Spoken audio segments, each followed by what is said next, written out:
Okay, so in our third and final part of this introductory video series on the nervous system from Chapter 8, we're going to be talking about the structure and function of the neuroglia. Now, the neuroglia are any cells in the central and peripheral nervous system which sort of regulate the environment around axon terminals, around axons, around the neurons, and sort of are the support system for the neurons themselves. So again, the second learning target involves distinguishing between the different types of neurons and the different types of neuroglia based on their structure and their function. Now, there are neuroglia in both the central and peripheral nervous systems. Obviously, having 4 types, the central nervous system has a greater variety, and the peripheral nervous system just has 2 different types. The central nervous system has astrocytes, oligodendrocytes, which starts with a new prefix, oligo meaning few, microglia, and ependymal cells. The peripheral nervous system only has 2 types, the satellite cells and the Schwann cells. So the first of our 4 neuroglia in the central nervous system are the astrocytes, which are the largest and the most numerous of the neuroglia in the central nervous system. Their function is to secrete chemicals which make capillaries of the central nervous system impermeable to compounds that could interfere with neuron activity. This is known as maintaining the blood-brain barrier. And they also create a structural framework and perform repairs to damaged neural tissue. So on the right here, you can see a fluorescent micrograph taken with a fluorescent microscope of a bunch of astrocytes in the brain. Astrocytes are named for their shape, essentially. Astro being a reference to stars. They're sort of a star-shaped cell. Each astrocyte has its own territory that does not overlap, and each may interact with several neurons and hundreds to thousands of synapses to properly integrate information. Our second type of neuroglial cell in the central nervous system is the oligodendrocyte. They have fewer cytoplasmic extensions than astrocytes. You can see they're a little bit less branched. Their primary function is to myelinate axons. They have these expanded tips which wrap insulation made of myelin, which increase the speed of action potential travel across an axon. They myelinate short segments of several different axons. You can see they have branches running out to 3 different axons in this diagram alone.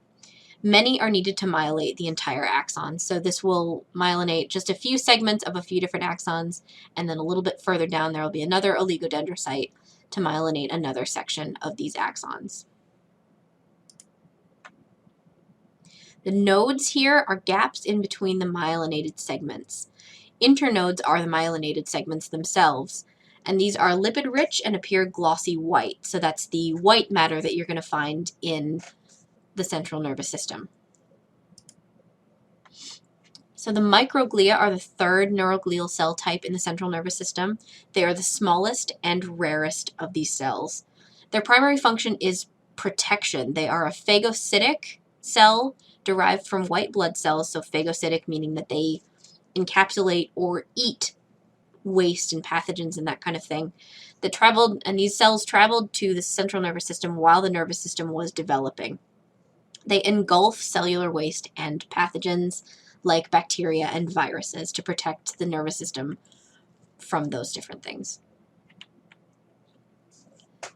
The fourth and final neuroglial type in the central nervous system is the ependymal cell.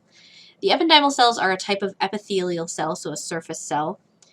Their function is to line the central canal of the spinal cord and chambers of the brain. The lining itself is called the ependyma. Some areas of the brain release cerebrospinal fluid, or CSF, and cilia of the ependymal cells circulate it throughout the CNS. Okay, so now we're getting into the 2 different neuroglia in the peripheral nervous system, the first of which are the satellite cells. Their function is to surround and support the neuron cell bodies within the peripheral nervous system, and they're similar to the astrocytes in the central nervous system, so their function is similar. And the second type of neuroglia in the peripheral nervous system is the Schwann cell. The function of the Schwann cell is similar to that of the oligodendrocyte in the central nervous system. So they cover every single axon outside the central nervous system. So every axon of the peripheral nervous system is covered by Schwann cells. The outer surface of the Schwann cell is called the neurolemma. As I said, they are like the oligodendrocytes of the central nervous system, but They can only cover one segment of myelinated axon, so there's one Schwann cell to one segment, and they can enclose portions of several unmyelinated axons. Neurons are not randomly scattered about. They are organized into masses or bundles that have distinct anatomical boundaries. So this has been an introduction to some of the structures and functions of the central and peripheral nervous system, and we'll get into these more in depth in class.